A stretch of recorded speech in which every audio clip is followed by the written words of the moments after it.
পথ সুৰক্ষা সমিতিৰ উদ্যোগত ডিফু চৰকাৰী মহাবিদ্যালয়ত সজাগতা সভা। মঙ্গলবাৰে ডিফুত চৰকাৰী মহাবিদ্যালয়ৰ পথ সুৰক্ষা মাহ উপলক্ষে এখনি সজাগতা সভা অনুষ্ঠিত হৈ যায়।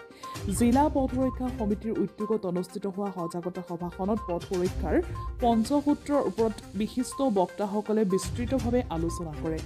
বিশেষকৈ যান-বাহন আইন উলংঘন কৰিলে কেনেধৰণৰ বিষম পৰিস্থিতিৰ সন্মুখীন হ'বলগীয়া হয় তাৰ ওপৰত জিলাখনৰ জনপ্ৰিয় অভিনেতা ৰাজীৱ ৰয়ে তেওঁৰ খুহুতীয়া ভাষণেৰে উপস্থিত ছাত্ৰ-ছাত্ৰীৰ দৃষ্টি আকৰ্ষণ কৰি পথ সুৰক্ষাৰ সজাগতা সৃষ্টি কৰে।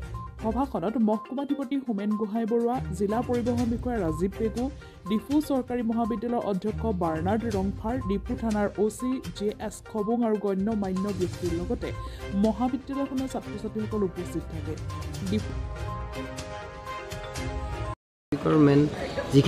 আমাৰ পথ সুৰক্ষা সপ্তাহ নহয়, পথ সুৰক্ষা মাহ গোটেই মাহটোত জানুৱাৰী 15 তাৰিখৰ পৰা ফেব্ৰুৱাৰী 15 তাৰিখলৈকে আমাৰ এই ৰড ছেফটি মাহটো চলিব আৰু চলি আছে।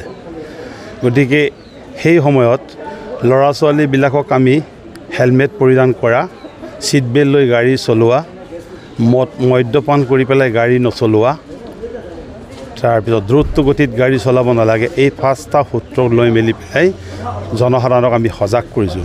স্কুল কলেজবিলাকত আমি গৈ অকল এইখন কলেজ বুলি নহয়, আমি ডিপুৰ বহুকেইখন কলেজত সেই প্ৰগ্ৰাম আমি পাতিছোঁ, যাতে ল'ৰা ছোৱালী সজাগ হয়, সচেতন হয়। আৰু অসমৰ মাননীয় মুখ্যমন্ত্ৰী ডক্টৰ হিমন্ত বিশ্ব শৰ্মা ছাৰে দুৰ্ঘটনামুক্ত অসম গঢ়িবলৈ বিচাৰিছে। গতিকে আমাৰ ল'ৰা ছোৱালীবিলাকেও অলপ সজাগ হওক, সচেতন হওক, যিবিলাক আইন কানুনবিলাক মানি চলক। গতিকে আইন কানুন মানি চলিলে নিশ্চয় দুৰ্ঘটনামুক্ত হ'ব বুলি মই আশা কৰোঁ।